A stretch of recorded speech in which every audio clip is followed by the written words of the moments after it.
Hoy, en el Magazine de OVE, nos acompañará Daniel Cabrera Panasco, tercera generación de comerciantes de rosetas de Arrecife. También nos acompañará el Bully para hablarnos del Arrecife en vivo. Y después de la publicidad, Tomás Pérez Esaú nos informará de la agenda cultural. Todo esto y mucho más en el Magazine de OVE. Bienvenidos al último programa de la semana. Hoy jueves 10 de octubre comenzamos hablando con Daniel Cabrera Panasco. Representa más bien y pertenece a la tercera generación de comerciantes de roseta de Arrecife. Hoy me visita con motivo, para contarnos un poco la historia que hay detrás de esta tradición en la isla, y porque el pasado sábado participó en un intercambio de experiencias en torno a la roseta en Tenerife. Ya paso a saludarle. Daniel, ¿qué tal estás? Hola, buenas. Muy bien. Bienvenido, gracias por estar aquí esta mañana. Tal y como comentaba, tercera generación de comerciantes de la roseta.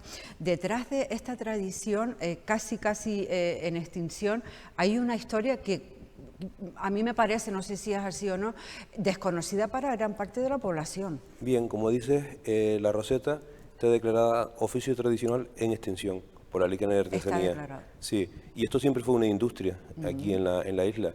Y en las antecedentes más remotos que tenemos familiarmente, estaríamos hablando de final del siglo XIX, en donde la razón Rafael Quevedo Martinón y hermanos empezó con la actividad. Tenía una tienda y también tenía esta actividad de la roseta. Hasta final del año 29, años 30, en donde la continúa Rafael Quevedo Martinón, que es mi abuelo, sí, él solamente, hasta el año 49, que es su fallecimiento. Y en el 53, mi padre, en base a los archivos que tenía de su familia, retoma la actividad y le da un gran auge a las rosetas, y ya en los años 80 del siglo XX, los hermanos Cabrera Panasco, hijos de Francisco de Matallana, nietos de Rafael Martinón, continúan con la actividad hasta ahora. Continúan con la actividad. Yo no sé si ya podemos ver alguna de las cosas que nos trae Daniel. Tenemos libros, por ejemplo, de registro de lo que eran las artesanas. Sí. En este libro que ustedes están viendo ahí negro, están registradas... ¿Qué cantidad? En este libro hay 800 personas registradas, pero tengo entendido, por los antecedentes, que hubo hasta 2.000 personas en la isla alrededor de la industria de la roseta. Este libro, que es un libro de contabilidad antiguo, se registraban, si me permites, lo abro un momento. Sí, por favor. Sí. En este libro se registraba el día que se le daban los ovillos de rosetas y el tipo de rosetas que se hacían. Y posteriormente, el día que traían las docenas. Cada roseta para nosotros tiene una referencia. Estas que están encima de la mesa le llamamos roseta de ojal, que es las que servían de unión o de terminación del tapete. Y esto venían todas siempre por docenas. Esto es una docena de rosetas. Aquí estamos viéndola. Esto podemos decir que es como el nexo de unión entre las rosetas más grandes, efectivamente, ¿no? Servían de unión del paño. Esto es una blonda del mantel de lino. Y servían también para darle una mejor terminación. Esta roseta de nosotros era la R20. Ahí estamos viéndola. Sí. Y siempre venían por docenas unidas. Ajá. Y en este libro, como decíamos, estaba todo controlado. El número de ovillos de hilo que se le daban, que eran ovillos de hilo Dalia, de Fabra y Coats, hilo del 20, un hilo muy fino, que para, como decían muchas artesanas, ay mi niño, con esto estoy perdiendo la vista, de lo finos que eran. Claro, en esa época, una hemos oído esa frase. En esa época, precisamente, compramos de luz, estaban con el quinqué, y era un problema, era una labor de la mujer. Si me permite, en este momento... Era una manera de colaborar con la economía familiar. Sí, era la economía doméstica. Esto en una época fue trueque, en los años 20, 30, 40, fue moneda de cambio. En las tiendas del interior de la isla fueron un punto de encuentro. Las mujeres cogían el ovillo, se lo llevaban a sus casas.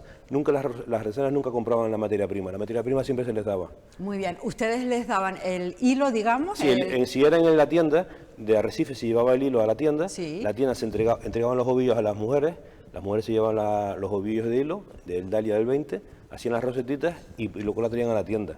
El de la tienda descontaba del apunte mensual de todos los artículos que llevaban, y luego mi padre retiraban las rosetas ya elaboradas, volvían a darle hilo a la tienda y le pagaba al de la tienda el cambio del valor de la roseta. Daniel, fíjate que yo no conocía esta historia. Claro que sabía que las mujeres hacían rosetas, pero no sabía el intercambio económico, digamos, una manera de colaborar. Las artesanas venían siempre, sé que en la villa estaban en Arrecife. Algunas veces en los campos, yo recuerdo ir con mi padre, tendría yo 10 o 12 años, a a la tienda de don Antonio López, que estaba entrando en área a la derecha. Eso era un punto de encuentro. Y en Uga también estaba la tienda de Domingo Robaina, donde hoy está el hotelito Finca de Uga. Ese era otro, eran las tiendas de comestibles, ese era el punto de encuentro. Luego en otros pueblos, en San Bartolomé, por ejemplo, había una mujer encargada de recoger todo el trabajo y traerla al puerto, como se decía. Vamos al puerto a llevar las rosetas. Y luego en Arrecife sí había O sea, también, que prácticamente en todos los pueblos. en toda la isla. Esto era un trabajo que se hacía en toda la isla. Es una labor de la mujer importantísima. La mujer estaba en sus casas haciendo sus labores y ayudaba también a las tareas del campo, y en los ratos libres pues se dedicaba a hacer rosetas, y eso era una ayuda a lo que era lo que diríamos hoy el CAS, que entraba en la casa mensualmente, era esto. Hay una revista del año 21 que se llama África, Sí. editada en Barcelona, y tiene un artículo en un número extraordinario sobre artesanía de Lanzarote, y es muy curioso lo que dice. Sí, un momentito lo leemos. La revista África del año 21, con un artículo, es un número extraordinario dedicado a Canarias.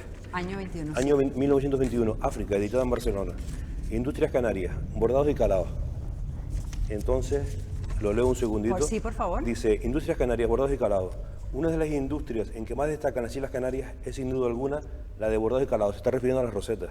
Prodúcense estos en cantidad bastante, siendo lo más curioso del caso que la casi totalidad de las mujeres dedicadas a esta clase de labores, sobre todo a la de bordados, pertenece a las clases del campo. Esto tal vez dé origen a que no se pueda clasificar y uniformar la producción para servir los numerosos pedidos que se reciben de todos los países del globo, pues muchas mujeres dedicadas a la faceta agrícola aprovechan los momentos de descanso para construir los bordados que hacen sobre las almohadillas de que van siempre provistas. Las almohadillas se están refiriendo a lo que llamamos pique. Ajá, que... es un material muy sencillo de llevar. Aquí se trata hilo, aguja y pique. Se podía llevar en el bolsillo del traje. Eso es lo que necesitaban para hacer la labor. ¿Y ustedes, los comerciantes, dónde lo vendían? ¿Qué hacían con las labores? Esta labor salía fuera de Canarias. En los años 60, 70, 50, esto era el mercado inglés era importantísimo. Por ahí tengo datado que mi padre tuvo relación con Alemania e Inglaterra principalmente. Y en los años 70, cuando vienen los bazares hindúes que todos hemos conocido en Las Palmas, ahí en el Puerto de la Luz, eso fue un punto muy importante de distribución de rosetas. Y luego ya al final, mucha gente, cuando estoy en el puesto que tengo de rosetas, mucha gente dice, oye, ¿por qué se dejó hacer rosetas? La pregunta del millón. Pues porque en los años 70 viene la crisis del petróleo, crisis del turismo, y esto del mercado se viene abajo. La mujer se incorpora a otro sector, que serían, en ese caso, al sector conservero de pescado, y ya pues es muy difícil recuperar luego esa mano de obra, se encarece toda la manufactura, y prácticamente a finales de los años 70 se pierde esta tradición. Y a la mujer hay que poner en valor muy importante en esta labor, porque si hay una labor típica en Lanzarote en donde sea clave la mujer, es en este caso la roseta. Te preguntaba antes de entrar en cámara, Daniel, acerca de esa experiencia que tuviste el sábado, porque yo, como no sé mucho del tema, no sé si la roseta que tienen en Tenerife es igual que la nuestra. Sí, es la misma roseta. Muchos se preguntan, oye, ¿qué fue? La roseta fue llevada a Tenerife. ¿Por qué? Porque cada isla tiene una labor de hilo muy peculiar. Nosotros siempre fue roseta. En otras islas fueron bordados, fueron calados, y en Tenerife, en la parte de la bordada, ahí en Arona, sobre todo en la parte de Arona, Vilaflor, hay mucha roseta. Hay mucha roseta. Y yo me puse en contacto con ellos porque en Tenerife hay un movimiento muy importante que quieren declarar la roseta bien de interés cultural.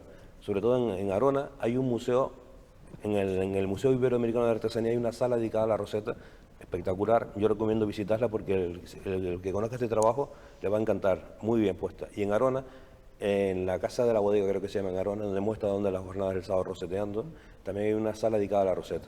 De aquí fueron pues otras personas, fueron otras personas. Ricardo Reguera, cada una para dar su experiencia. También fue un chico, un joven, que sabe hacer rosetas, que en su casa siempre conoció la receta y fue a dar la experiencia, que es curioso, ¿no? La verdad, y con una pasión fantástica. Ah, qué bueno. Sí, muy bien. Daniel, yo no sé si el formato de las rosetas se entregaban sueltos o si ya se hacían tapetes. El mantel, por ejemplo, en este caso tienes ahí en la mesa un mantel de lino, se elabora con siempre eran unos materiales muy nobles. El hilo es de hilo de algodón y la tela es una tela de lino que en ese caso es beige, pero también precioso. venían también en unos colores verdes, amarillos, rojos, muy bonitos. Son obras de arte. Sí, sí, Obras de totalmente. arte. Y entonces se les daba un modelo, porque claro, había que calcular el coste del mantel. Sí. Se le daban, yo tengo por aquí guardado, a ver si si lo encuentro, tengo por aquí unos dibujos de cómo se le daban las artesanas del modelo que había. Y ellas ya lo traían. Claro, había que calcular, porque eso Ahí en el estamos centro, viendo. tiene muchas rosetas, y había que calcular el coste del tipo de roseta que se ponía y el dibujo.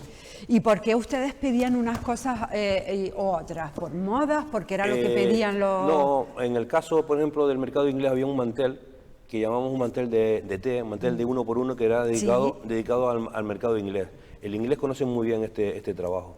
Y quería también comentar, en los años 50, esta roseta en Europa era conocido como Tenerife Lace, hilaturas de Tenerife.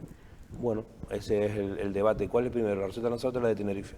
Bueno, nos tenemos que incorporar a ese movimiento que hay en Tenerife e intentar conseguir también nuestra protección de la roseta. En Croacia tengo entendido que hacen la roseta igual que nosotros, la tienen declarado Patrimonio de la Humanidad. Vale, nosotros creo que lo tenemos un poco en el olvido. Mucho. Sobre todo la historia que hay detrás. Porque Pues sí, ahora empezamos a hablar mucho de recuperar la roseta y se hacen cosillas, pero toda esta historia yo creo que era desconocida, para mí lo era, y para muchas. Esto es en todas las casas de Lanzarote, cuando estoy en el puesto de rosetas, se acercan unas personas y dicen, ay, mi niño, dame un tapetito de esto, que eso es lo que hacía mi abuela y no tengo ningún recuerdo de mi abuela. Esto es la historia de Lanzarote en todas las casas, sea de Arrecife o sea del interior, en todas. Incluso cada pueblo tenía su historia. Si en Tinajo, por ejemplo, hacían muchas rosetas de ojal, tengo entendido. Y claro, la que hacía la abuela terminó haciendo la nieta, eso era una tradición familiar. Sí. Se reunían pues a tomar el café, de tertulia, y en los ratos libres a hacer rosetas, o a oír la radio, ¿no? El puesto donde tú estás es en Arrecife, si no me equivoco, ¿no, Daniel? Sí, ¿O estás yendo no, en también? Arrecife, en la calle León y Castillo estoy. Y supongo que será excedencias que tenías de Sí, cuando estaban haciendo. esto es mercancía que quedó de la época, prácticamente de la época de mi padre, y bueno, le vamos dando una salida que es un punto importante, aprovechando el turismo y darle un valor a la artesanía, que muchos vienen preguntando por la artesanía nuestra, ¿no? Ajá.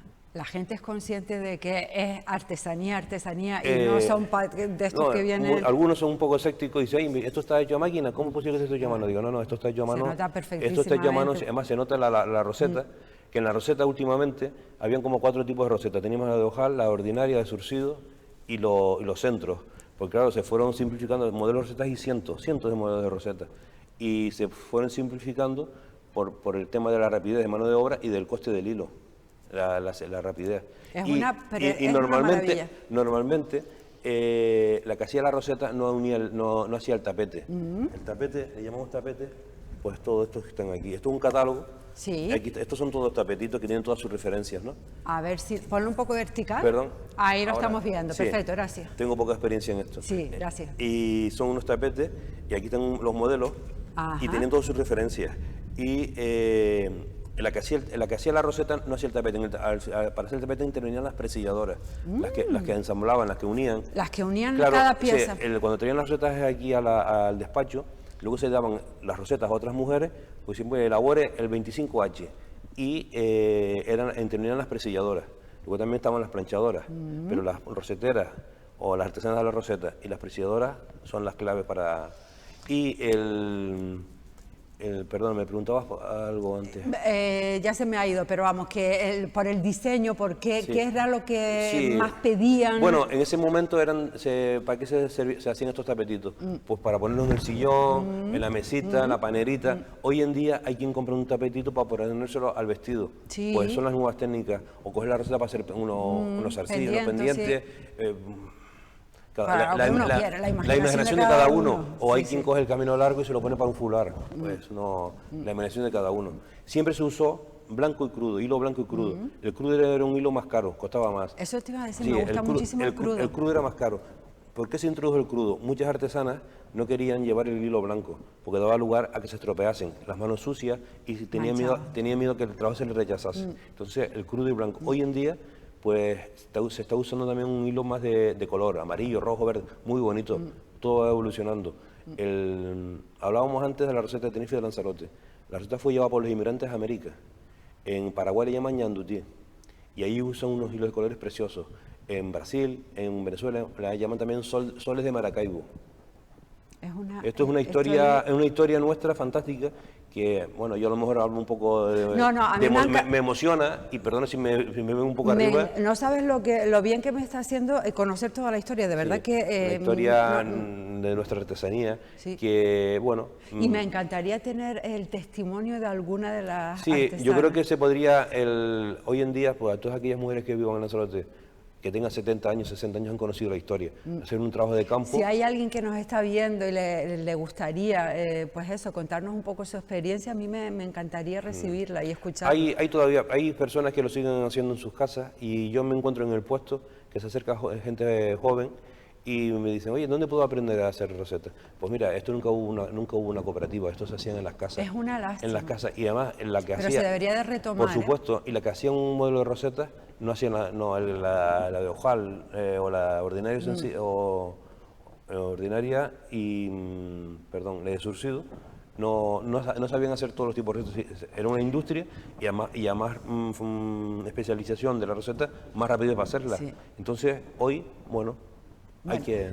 A mí me ha encantado conocer un poquito qué hay detrás de esta tradición de la industria de la roseta en Lanzarote. Daniel, yo te animo pues a que empieces pues no sé, a presentar algún proyecto donde pueda ser algo más público, dar a conocer nuestro... La aportación que podemos hacer desde la familia, si esto sirve para darle la protección que se está consiguiendo en otras islas sobre la roseta, y tener una sala, porque si hay alguna artesanía vinculada con Lanzarote es la roseta, que desde luego que fue otra época, pero fue la época que se vivió. Claro, fueron años 50, años 60, años 70. Que no lo podemos dejar en el olvido para nada. No, porque eso, además, porque como en todos, los nietos preguntan, claro, y quieren saber, y para saber hay que querer saber. Bueno, aquí está. Muchísimas gracias, Daniel Cabrera, por traernos un poco de esta historia familiar y acercarnos a lo que se escondía detrás de esta industria hace no tantos años. Sí. Bueno, hace mucho, pero sí, tampoco... como quien dice, fue ayer. Exactamente. No, y gracias a ustedes por haberme invitado y darme la oportunidad de explicar todo esto. Un placer, me ha encantado. Gracias. Déjenme hacer una pequeñísima parada de publicidad mientras recogemos esto y volvemos ya mismo, ¿eh?